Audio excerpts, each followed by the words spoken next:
What's happening, everybody? It has been way too long since Christy and I have posted. I know I get kind of tired of saying that. We do have a 1-year-old.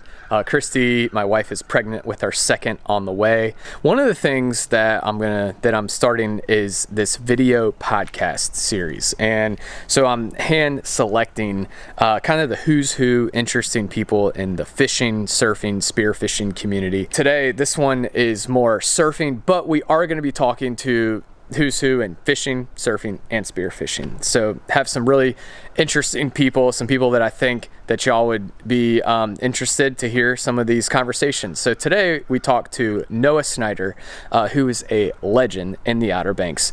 He just got inducted to the Surfing Hall of Fame. So I was able to sit down with him at Ashley's Espresso, and we had a great conversation, and this is what happened. But yeah, you guys, video podcast series, really stoked to share this content with y'all. A lot of really cool, interesting people in the fishing, spearfishing, and surfing community. So here goes the first episode with Noah Snyder. So today we're sitting down with Noah Snyder, and Noah, you correct me if I'm wrong, to give you a proper introduction. Professional Outer Banks surfer, lauded as one of the first professionals from the Outer Banks. Correct. I saw that. You've got Noah's Ark and a few of the movies that really, I actually grew up watching those. So the movies were Noah's Ark. It was actually like The Foundation, then it was The Outsiders, and then it was Noah's Ark, and then Walking on Water. So it's like a whole combination of films. Okay. Yeah. And artist. So we're sitting here at Ashley's today. Yeah. And this is where we're doing the interview. So we've got Noah Snyder art behind us. We'll definitely be talking about that. Business owner, family man, you do it all, and recently just inducted into the Surfing Hall of Fame, East Coast Surf Hall of Fame, right? Yes. Congratulations. Thank you. What a, man, I can't even really put words to it. It was just a priceless, overwhelming, and humbling experience that nobody can really prep you for.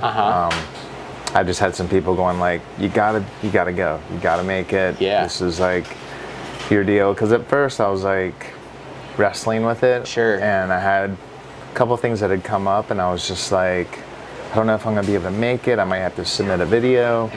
And then the more I kind of like thought about it and talked with people there, like, dude, you gotta go. And so glad I went. I mean, it was life-changing in a lot of ways. I was able to connect with people that I hadn't seen like 15, 20 years. And it was just a rad experience. Absolutely.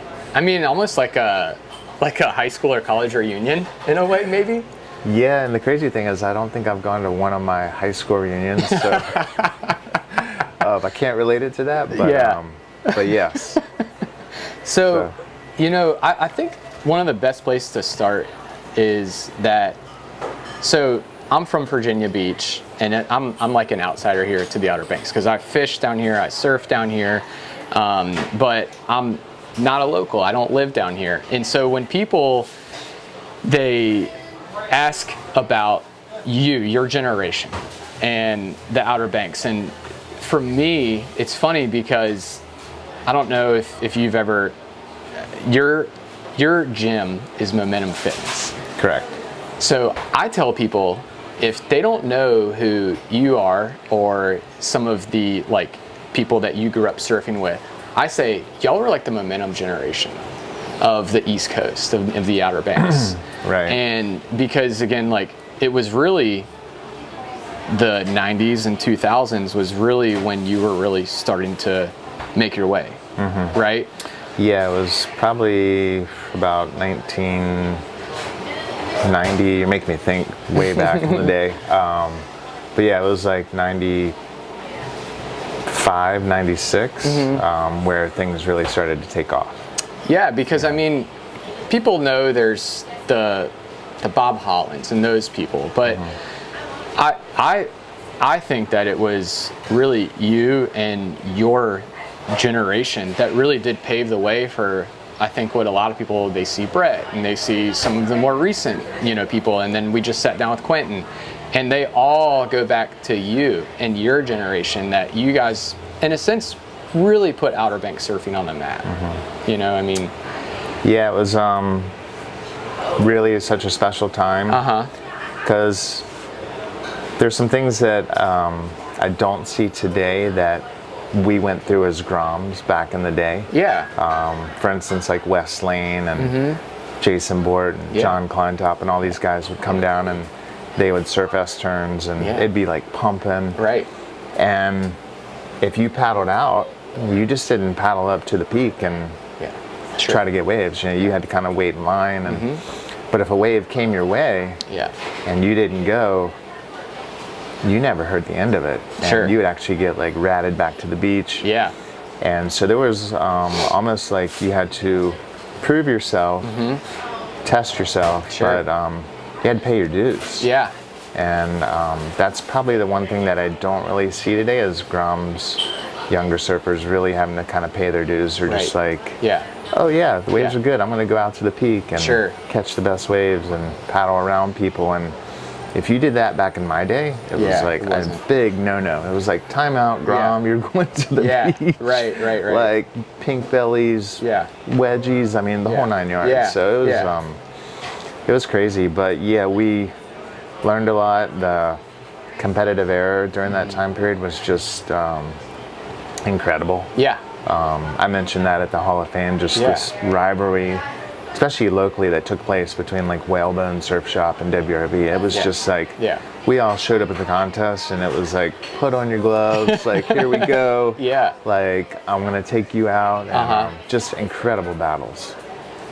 Who would be your rival when you were of that age, when you were really coming up locally, if you had to say? The McManus brothers. It was just like, they were Whalebone. I was WRV. And they just wanted to take it to you and kick your butt. And, also, John McDaniel was a big rivalry, especially once I got in like the men's division. Because when I transitioned to the men's division, it was like there were a lot more surfers than that were just in the junior men's. And so all of a sudden it was like, oh, here's the newbie on the block, let's get him. You know, so there was like Craig Watson. There was just a ton of guys. So, who inspired you in like who did you look up to in say high school and in your 20s surfing wise? I mean, locally, I would say Barry Price, the McManus brothers, Buzz Midget. There were just Rob Young. There were a lot of local surfers that were actually really good. And we all just kind of fed off one another. And, and then as I started to compete a little bit outside of the Outer Banks, up into Virginia and Maryland, it was like Jason Griffith, Chad Hopkins, Chris Todd. It was just a ton of like guys that were just like, the level just kind of kept going up and up and up. And it was like, and it was great.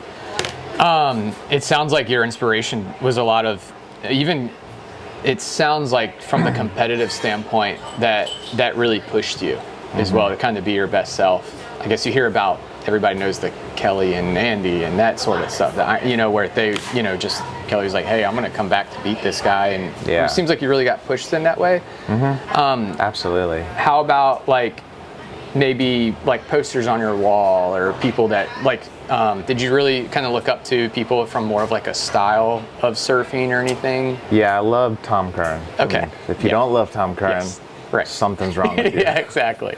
But he was like, I just remember this contest watching him at Steamer Lane. He was going against Gary Elkerton. They called him the Kong. And he just destroyed it. And I just remember watching that and I was like, I want to do that. You know?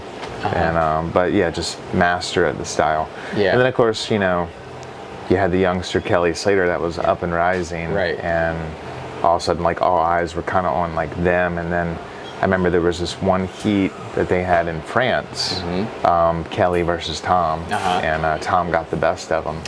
And but the surfing was just next level. For sure. Do you have a Kelly story when he surfed around here? I don't really have a Kelly story of when he surfed here. He crushed it. It was more of I went down to Barbados and I did the surf contest down there, and that was the first time I got to see him in some really, really like crazy surf. Yeah.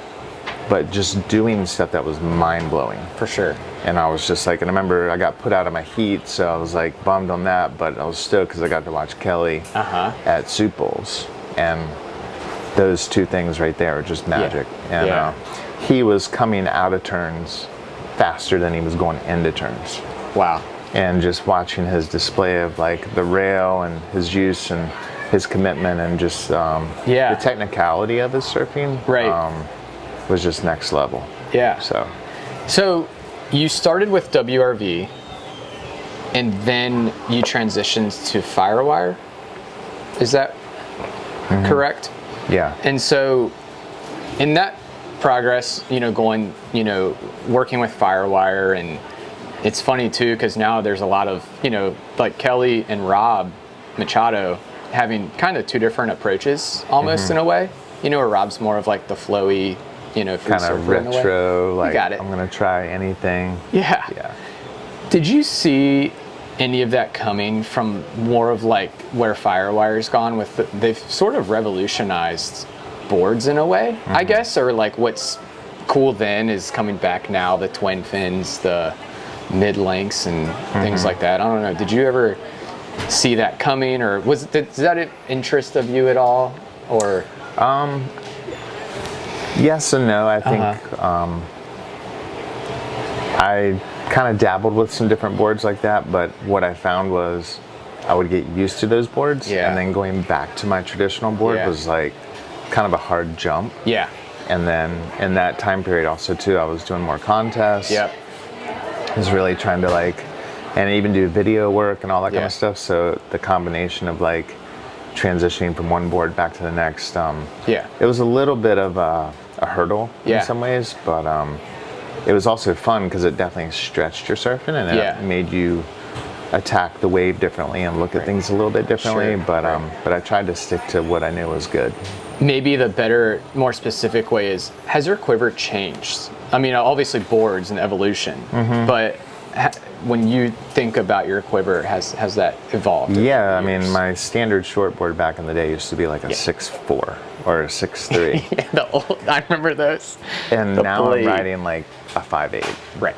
I'm like, that's 6 inch difference. Yeah. It's just crazy. And I thought back in the day, like the 6'3" was like perfect. Like as far as how loose it wasn't too tight on the wave. Yeah. But now that I'm riding a 5'8", 5'10", the jump is just crazy.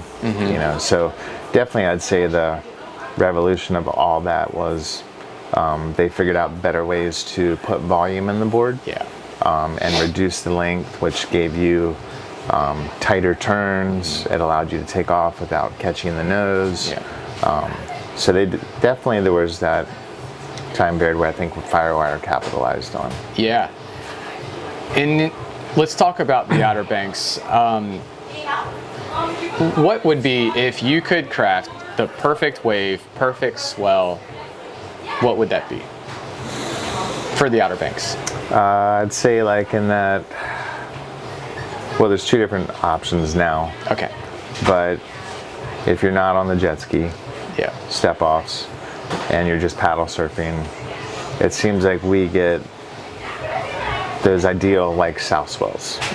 And where it's just roping and you're like walking way up the beach and then hopping in and just trying to get 2 or 3, and then it's just freight train barrels. That's what, and probably in that 4 to 6, 6 to maybe 8 foot, but you don't want to get much bigger than that because then it starts getting a little bit weird and funky, and you have to make sure you're going out at the right tide.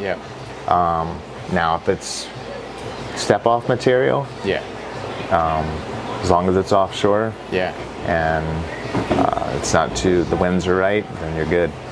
Let's talk about that wave. That wave. Yes. The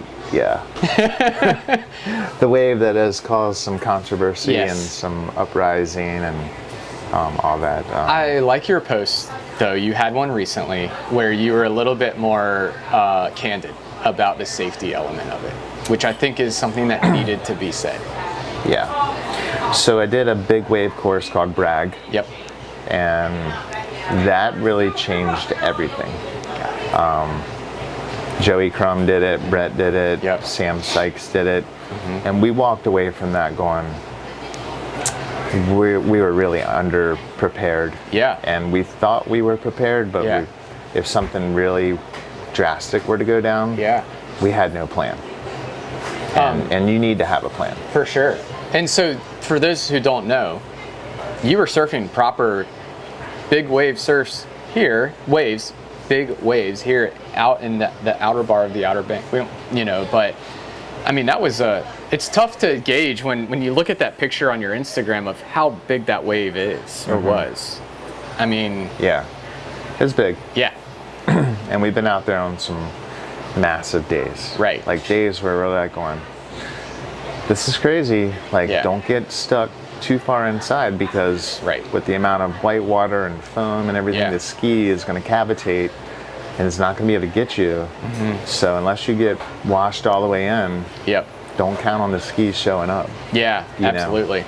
And yeah, so it's hairballish. How'd that come about?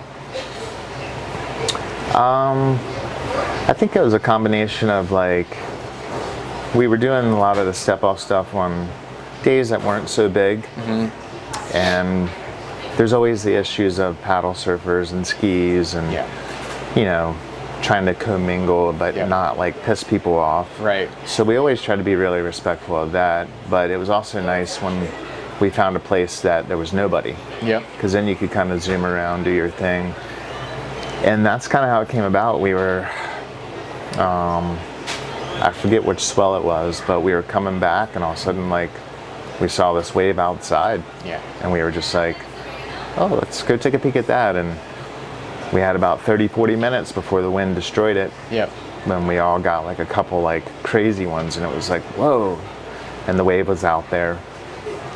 And it was like that moment where we were like, we got to keep an eye on this. Right.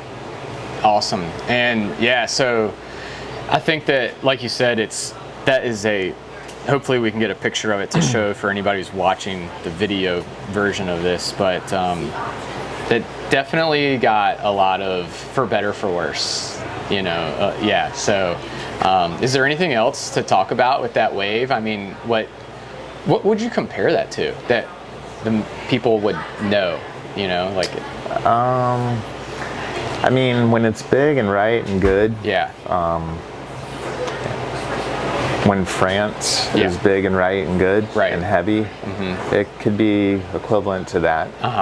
You know, Hawaii is always this place where people measure everything by. Yeah. But every wave is a little bit different, and I'm not saying that the Outer Banks is, you know, Hawaii-like or even on the same page. Right. I think it's definitely like a chapter out of the Hawaii book. Right. Because Hawaii is just a different story. I mean, it's like the waves move faster. Right. You're over reef, which is different. So there's a combination of things there that kind of separate it all. But when you look at places like Chopu, like I think Chopu is probably more scarier than Pipe in some ways. That's just my opinion. Yep. I mean, I could be wrong. Yeah. You know, but I look at that and I'd rather surf Pipe than Chopu. Right. You know, so I think it's also when the day comes, when all the elements come together. Sure. That's kind of how you can measure those waves. Absolutely. So you just turned 50, right? Sorry to bring that up. But I think it's really commendable for what you're doing. And like, my question is like, you've accomplished so much in surfing, and like, what are you working on now? If like, that's maybe different from when you were coming up. Is there anything that maybe how your surfing has changed where you're at now? I think, you know, give or take, depending on the day, I may be a little more selective as far as like, back in the day, it was all about getting the shot and all that kind of stuff. So sometimes you would do stuff that maybe you wouldn't pull into that closeout. Yep. but you wanted to get the shot, you wanted to get the photo, you wanted to make it look as good as you could. Right. So you would sometimes charge into a wave that maybe you normally wouldn't do. Yeah. So, and I did a lot of that back in the day. Yeah. Like, put myself in crazy situations, and I still do. But I think now I'm a little more like selective. Like, if I have that moment of like, yeah, I'm not really feeling it on that wave, I'll just, you know, pull back or won't pull in. Yeah. And it's not to say that I don't want to. It's just listening to my gut. Yeah. You know, especially getting older, because you don't want to get hurt. Right. Because when you get hurt, you're out. Sure. You know. Yep. But probably just being a little more selective. But at the same time, there is that urge. You see people getting good waves, and you see people charging, and you see people eating crap, and you're just like, and then one comes to you. It's like, and if everybody's hooting at you, you gotta go. Gotta go. So but like, as far as your technique with surfing, because that's one of the things that I truly love about surfing is it is and can be a lifelong sport. But has it evolved in any sort of ways where maybe like airs were important to you at some part of your life, and getting barreled, you know, at some, obviously that's, you know, the pinnacle, especially here in the Outer Banks, but maybe like turns or anything like that, has that changed or evolved, or is it like as far as the generations and all that kind of stuff go, or just your surfing, just my perhaps? surfing? Yeah. Like when you go out for a free surf, let me ask this question. Has your why changed throughout your surfing career? No, I mean, I've always loved it. I think there might have been a small transition in there where the career maybe overshadowed the love. Yeah. But now that the career has ended, the love is more, has come back in full circle. Yeah. There's more passion. It's like, you know, there's not the pressure to go out and perform and to do all this stuff. It's just like, no, I just want to go surf, and it doesn't matter if I only catch 2 or 3 waves. Like, I can go catch 2 or 3 waves and be happy. Where before it was like, if I didn't get 20 or 30 waves, I was unhappy. You know, it's like, it's almost like more wasn't enough. Right. Where now it's like, I'm satisfied with if I go out on a good day and I only catch 5 waves, or if I only surf 1 session. Yeah. I mean, some of my sessions back in the day were like 10, 12 hours. Yeah. Now it's like, if I go out for 2, I'm good. Yeah. So, out of all the years and the different waves and setups that you've seen here on the Outer Banks, what's been like, has there been a setup where the sand was, you know, was there a particular break, or that, what's Shelly Island when that was going off? What was like your favorite setup? Shelly Island was really cool. I didn't catch it on its best days, but just I saw some video of it on like the really, really good days, and I was like, oh, yeah, I want to be there. I think there's been some of the outer bars that have been just pretty phenomenal. And through the storms and the shaping of them, there's been a couple of those that have been set up like crazy. And then the storms take their toll, and you're just like, you know, I wish that was back. I mean, there's also been like small days where the sandbar is so perfect, where everywhere is like knee high, or maybe knee to waist high. And then the way that sandbar is set up, it's catching the swell and making it like waist to chest or waist to head, and it's just like perfect. So we get, I guess that's the beauty of this place, is like everything is always changing. So, you know, once you got it, take advantage of it. Get it. Get it while the getting's good. Like I had a wave, or not I, but Jesse Hines turned me onto this wave that he found last year, and we would go there and surf, and it was just us, and maybe a couple other guys that, you know, he told and I told, and it was close in, it was good, and it was like this hidden gem, and it lasted for probably like 3 or 4 months. Wow. So, see, now it's funny because it's like fishing. You know, you get on a good bite, and you know, it's like you want to share it, but you also want to be respectful about it too. So exactly. Do you want to turn some of your friends onto it, but you can't turn all of your friends onto it. That's right. So do you, speaking of the Outer Banks and how it is ever changing, the seasons, and the, you know, it's surf's not always good here, obviously. Yeah. So do you throw a line in? Do you fish much? Do you enjoy other parts? I do of the enjoy outer fishing. I don't get to do a lot of it. Right. I do get seasick easily, which Yeah. people are like, you get seasick? I'm like, oh yeah. The first time I went deep sea fishing, the seas were like 7 feet. Yeah, wow. And my dad had gotten a couple big containers of fried chicken. So I'm eating fried chicken at like Yeah. 6 in the morning. Yeah. And I go down below to kind of sit and hang out. No bueno. And then all of a sudden, Yeah. 20 Yeah. minutes later, I'm like, Yeah. I don't feel good. And then Yeah. it's like, Yeah. and then, oh, you're up to catch, you're up next, like fish on. Yeah. So they literally are throwing up, Yeah. and then they put me in the seat and I'm reeling, Yeah. get the fish in, and then they go back to throwing up. But it was a great experience, but Right. yeah, I don't like getting seasick. Yeah. But will you, like do some of the beach fishing when that's happening? Some of the trout fishing. My boy loves to bass fish, and I've gone with him a few times Yeah. to some of the local ponds Yep. and stuff. So I like it. Of course, I like it when I'm catching them. Right. When you get, Yeah. shanked or Yeah. you don't catch any, you're just like, oh man, this Yeah. isn't fun. Yeah. You ever spearfished at all? Haven't done that. Uh-huh. So I commend Quentin because he's like the man. Yeah. So I'd like to, but Right. I'm also dealing with a little bit of the surfer's ear, Okay. which comes with the territory of years of surfing and all Right. that. So at some point I'll probably have to get the surgery. Yeah. Is that too from don't they say it's like cold water can cause that? Yeah, wind and cold. Right. Because I used to try and surf without a hood at any point, and I learned from you and from Brett that now wearing the hood helps to alleviate that, correct? Yes, it does. At least it keeps it from happening. The problem I face now is it's really hard for water to get in my ears. Yeah. But if any does, it's really hard for it to get out. Right. So then that leaves you with prone to get infections and all that kind of stuff. So Right. I've got some pretty killer drops that I use, Yeah. but ultimately you try not to get water in your ears if possible. Right. So I think one of the next things that we should definitely talk about is, you've got your surfing, you've got the gym and your art. Fitness in surfing has definitely became it's more important, I guess, than it was in the 90s and the 2000s. Absolutely. How has your personal fitness sort of maybe evolved with that?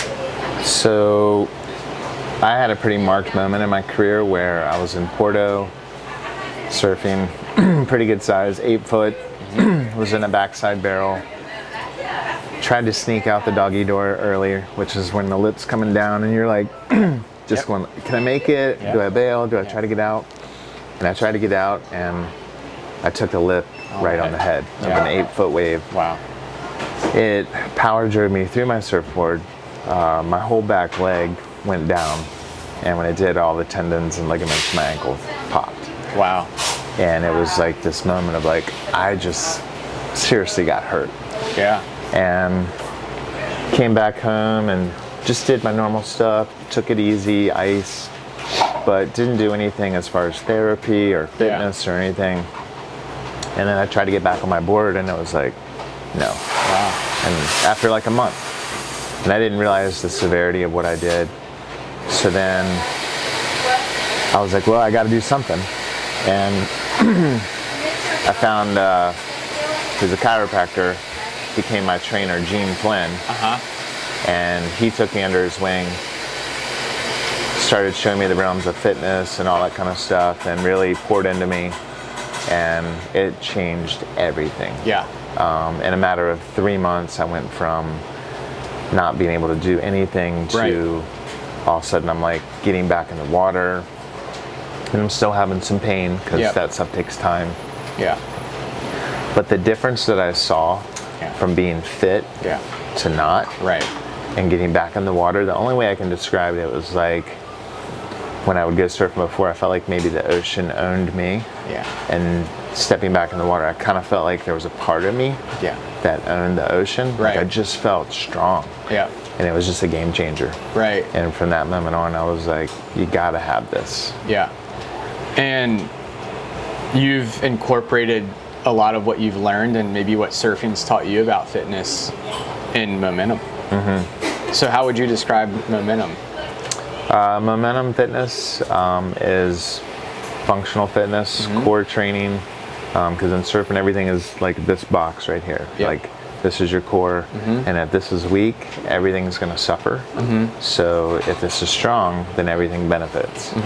And so that's really the good parallel between the two, is you just got to be functionally strong. And yeah, and that's kind of what we base Momentum around. It seems like a really cool community too. Yeah, it's a family gym. We all look out for each other. We all encourage each other. So it's kind of like your church family too. It's like you go there, you lift each other up, you support each other.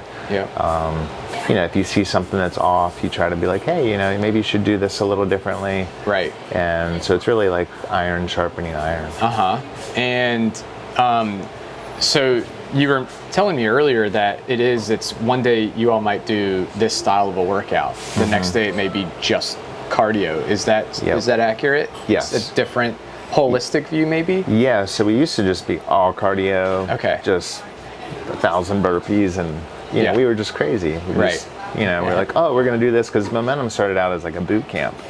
Where we were like, had that military mindset of like, we're just gonna push and beat you up and like break you down and then, you know, build you back up. And I'm not saying anything is wrong with that. That's, you know, there's a time and a place for everything. But as we realized this was becoming more of a business, that we need to really look at people's safety and all that kind of stuff a little bit more. So it began to transition. And then we realized that strength is very important, especially as you get older. And a lot of our clients are older. We do have some young clients, but getting them in at a young age is very crucial. And just allowing their bodies to develop and take hold of what they're doing. So we've transitioned now where 3 days a week we're strength and core conditioning, and just like 1 to 2 days are cardio. How did that come about, Momentum? Like you and your partners, and my question maybe more specifically is, did Momentum maybe kind of find you in a way on your journey, or how did that come about? So it was called the Surf Boot Camp, is what we named it way back in the day. And it was in 2006 to 2007. There was a pastor friend of mine that was like, hey, you know, I feel like the Lord gave me this to give to you. I feel like you're supposed to run like a exercise boot camp for these young guys, because they were all scattered. They needed direction, and they needed something that they could hold on to and go through together. And so he's like, I'm just going to put this before you, but you pray about it, you think about it, and if you decide it's something you want to do, that's up to you. I'm just giving you what I felt like the Lord shared with me to share with you. And so I thought about it, prayed about it, and I was like, it made sense, and I was excited. And we put it out there and had about 15 to 20 young guys that we corralled. And that opening night, it was like, shave the heads, put on the war paint, welcome to the jungle. Like, we had it kicked off, and like, just ushering them into these rooms, and had them all lift up their shirts, pink bellies. Oh, that's cool. It was almost just like we were like giving them full initiation. And then we explained to them like, hey, this is going to be a 6-week program. This is what we're going to do. And you guys are all in this together. You're a team. So don't be late. Because if you're 1 minute late tomorrow morning, everybody's running. Everybody pays. So that's how it all started. Cool. And then it transitioned from, we finished the first session. And it ended with epic hurricane surf. And we all paddled out together and surfed at Avalon Pier, and it was just an amazing ending to that 6 weeks. So we did another one, and then after the second one, word started getting around, and then the ladies were like, what about a ladies boot camp? Yeah. And so we were like, okay. And so we put word out that we'd do one. We had 40 ladies show up. Wow. And I don't know who was more scared, the ladies or us, because we were like, wow, we're outnumbered. Sure. And so we did a ladies boot camp, and it was amazing. I think that momentum is such like a great microcosm too of like, it's a great example of the Outer Banks community in a way. You know, it's to people who they're not familiar with the Outer Banks, and to me, the people here it's just such a special place. Yeah. It's really hard to explain it, to bottle it up. But I do feel like if you were to try and bottle it up, that momentum would definitely capture that. Just, you know, the community seems like that's a really big piece of the gym. Yeah, and I think that's part of the misconception too. It's like, there's a lot of people that are like, oh, you know, I can't do it. I don't want to go. I've heard stories, all this kind of stuff. So it's almost like there's some people that are timid and afraid. But then once those people actually walk through the doors and they experience it and they, you know, rub shoulders with the other members, then they're like, whoa, this is a safe place. It is a place where I can be myself and I can let my guard down and actually make some headway. Right. And there's jiu-jitsu there too? Yes, so we offer kids jiu-jitsu and adult jiu-jitsu. Very nice. And that's just a great, another great core and strength training. If you want to look at it as like a workout, which some people do. Right. Some people do it for sport. Some people do competitions. But some people just want the life skills. And that, to me, that's the most important thing. Right. Just being able to protect yourself and your family. I mean, heaven forbids that you ever got into an altercation. It doesn't guarantee you anything. Right. But it sets you up to where if crap hits the fan and it all ends up on the ground, right, you know what you're looking for. And if that person doesn't know anything or any jiu-jitsu, it does give you a leg up. Yeah. And it seems like, I mean, obviously in the surfing community, that jiu-jitsu is quite popular for, I mean, it's similar disciplines, maybe. Yeah, I mean, it's jiu-jitsu and surfing are such on the same page. Right. Because like every person you roll with is like every wave. It's always different. You're trying to connect the dots. You're trying to go off the flow of your opponent or the wave. Yep. And going back to Tom Curran, that's what he was always so good at, was reading the wave and just dissecting it perfectly. And not forcing too much of his... Exactly. Yeah. Letting his technique do the work, and that's where jiu-jitsu teaches you, is it's not all about strength. Absolutely. Let's talk about some of your art. So these are all your pieces, right? Yes. And because we'll have this on a non-video version, so we're just sitting here at Ashley's and Noah's got his art displayed behind us. You went to art school, right? Way back. Sorta. How did that come about? Well, I took art in high school. Okay. Did some sketches. Wasn't the best. You know, and then out of high school, it was kind of like, well, what are you going to do? You know, I felt the pressure from my dad. I could tell he wanted me to be an artist. So I started going to COA, just taking some art classes, and the plan was to transfer to a bigger college and kind of fulfill that. But it was really, at the time, I felt like it was probably more his dream than my dream, because I just wanted to surf. Right. And then surfing, I had the opportunity to go. Right. So I went for it with the mindset of like, if it doesn't work out, I can always go back to school. But I can't say that I was an artist. Right. Because I wasn't good. But the desire to do it was there. But I had no real direction, and I had no like, hey, this is the media that I want to work in, and I wasn't like laser focused. Right. So then I went surfing, did all that, and then it wasn't until years later, shortly before COVID, when I kind of started to like step back in the realm of it, but still I didn't know what I wanted to do. Right. And so it was an interesting chain of events that happened, which kind of led me back to where this is at now. And, and it's crazy that this has only been like 5 years. Wow. You know? I didn't know that. Yeah. I would have thought that you've been doing this your whole life. Yeah, most people think I've been doing it my whole life, and the truth is I haven't. Right. It's this weird gift that came back full circle. Right. And it's a testimony of what God can do. Like, I feel like He's advanced the gift. Yeah. Just put it back before Him through prayer. Like, Lord, show me, help me, guide me. Yeah. And I've kind of done that with everything.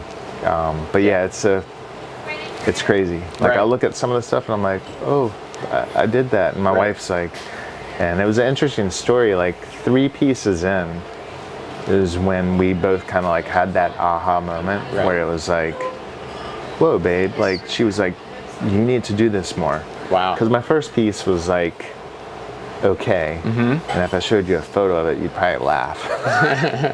And then my second piece was a little better, but it was the third piece. I did this turtle. And that's where it all took off. Right. And so I guess I was going to ask, what's your inspiration? But it sounds like that's where it came from. Anything else that you want to add to that for your inspiration? I mean, like when you're just out enjoying, God's creation, nature, is that?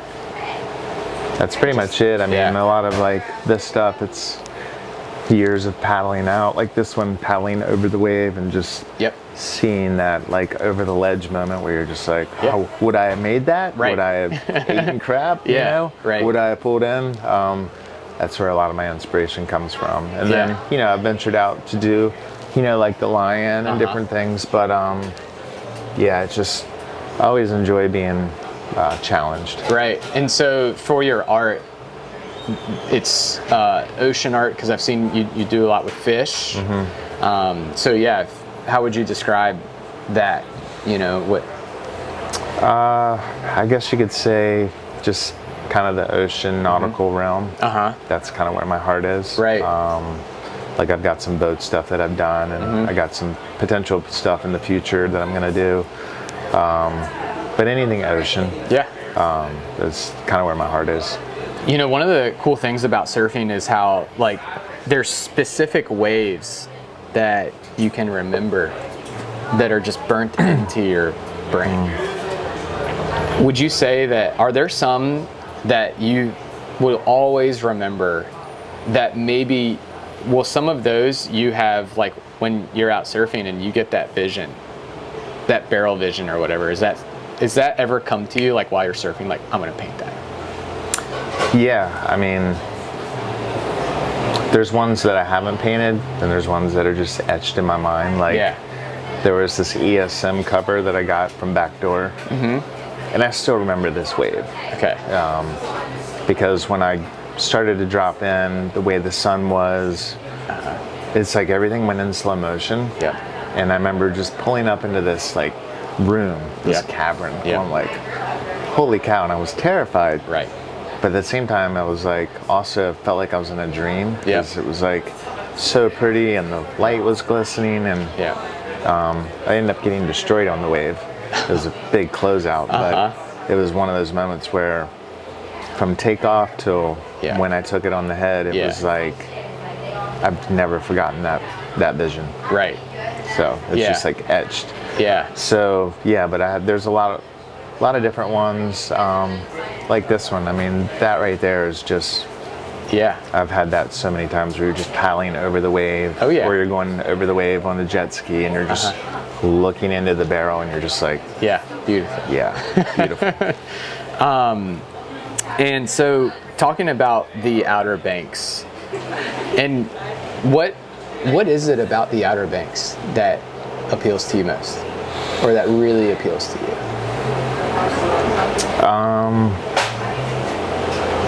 There's a lot. Okay. I don't even know if I can put words to it. It's just a unique place that I have traveled all over the world, and I've been to a bunch of different places, big cities, you name it. And I guess you could say there's a peace about this place, a tranquil peace that, and a beauty that I just haven't really seen anywhere else. And not to say that other places aren't beautiful, because they are, but it just felt like home. It just felt like this place where I could come back and relax and just let my guard down. Yeah.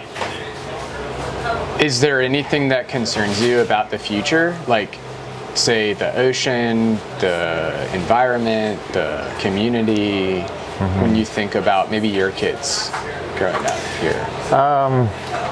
I think the advancement of just technology, commercialism, just, the place getting built up. I mean, there's a lot of really precious, like, old vintage homes that are just being torn down, that have so much character and so such a story to them. Right. And then they're just throwing up, like, McMansions to the left, to the right.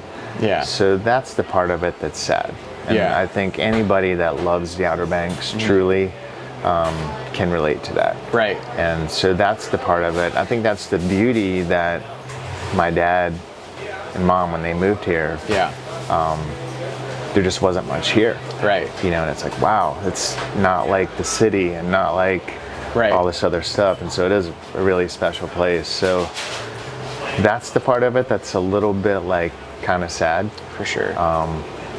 There's a part of me that does understand that, the economy is thriving and there needs to be jobs and different things. But I think there's a way to have balance in it all. And I think that's the part that we're kind of looking at going, the balance is a little off.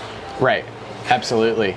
I mean, again, talking from sort of an outsider standpoint, I mean, even in the ocean, and it's just this inexplicable, it is very hard to explain it in words, but in the lineup and in the ocean, that sense of community and that sense of respect, I feel like, again, you get better and worse any place. There's always going to be one in every crowd, per se. But it's something about, you have the younger generation, like the Turcos, and very humble. And they speak to you and your generation, and it's like, how does that, it's tough to explain, because you guys are legends, but you're so humble about it. Is that something that's just been, like, ingrained in sort of how y'all carry yourselves, or, I mean, there's sort of a prove it mentality in surfing. It's a very individualistic sport. And here in the Outer Banks, like, you're going to get that anywhere, but I feel like that there's just way more of this humble approach to it. I don't know if that resonates at all. Yeah, no, that's actually a hard one to really try to even answer, because I can only kind of speak for myself. And you look at the fruit of other surfers, and there is that, like, kind of macho, like, ooh, I want to prove myself, I want to get the best wave, or all that kind of stuff. And at the end of the day, it's like, I think what I've realized is some of that stuff just doesn't matter. Absolutely. What matters is your family, friendships, all that kind of stuff, and those things can kind of get in the way. So I've always tried to keep it real. But I had those moments where I felt myself getting caught up in that arena. Sure. And I've made my fair share of mistakes and all that kind of stuff, but always tried to just learn from it. Right. But I think if you can maintain a humble approach and really try to look at things full circle, instead of just, like, laser focused, for sure, you're going to have a better outcome. Yeah. And, one of the last things to talk about is when you were really coming up and social media really wasn't a thing at that point. And now that it is, and it's changed for better or for worse. Do you ever think about that would you have really maybe pursued that as part of your surfing career? Is more of the YouTube or the social media part of it? Yeah, I mean, that's the problem. I think that this generation and even Yeah. my kids, I see them, Right. how it consumes them. Right. And if they don't get a certain amount of likes or views, they're devastated. Yep. And I tried to explain it the other day. I'm like, well, yes and no, but I'm like, not. I go, you had a lot of people that saw that post. Just because they didn't like it doesn't mean they didn't see it. Right. And his brain couldn't wrap around that. Yeah. And it's debilitating in some ways. For sure. For this generation. Yeah. But everything's moving so fast and changing. I mean, I remember doing a trip with John Kerry, and he was doing digital photography back in the day when slides were like the deal. Right. And he was breaking ground, and people were just like not accepting of it. And that's kind of hard to think of, like where we're at now. Like that digital photography was like foreign. Right. And it was this moment of like he was sending these images and people didn't know what to really do with them. Right. You know, and and now you fast forward and it's like, well, slides? What's a slide? Right. Exactly. You know? Yeah. What's a Polaroid? Like, Right. It's just trippy. Like, just see how far we've come so fast. So, and I think some of the speed of all this, how it's like come at us, like we don't know how to process it. Yeah. Like I don't think we were designed to process the amount of information that we're processing now. Absolutely. Yeah. No, I think it's fantastic that what even your films that you were a part of earlier on, they still speak volumes, and in a way that was a form of social media, but it's interesting because I've thought about that, you know, like if you were in your 20s now, what would that look like, you know? And well, I think to go back and answer your question from what would I have done? If I was going to really try to make it in surfing and have it be part of my career, you're almost forced to have this. Right. If you don't have this, you're behind. For sure. Yeah. But I think again, as you said, having that healthy relationship of it really is the key component. Yeah. So, Noah, I mean, it's amazing talking to you. I think we could talk for hours and hours about that, man. Thanks for talking. And yeah, dude. Awesome. Love it. Congratulations. Thank you. The Hall of Fame.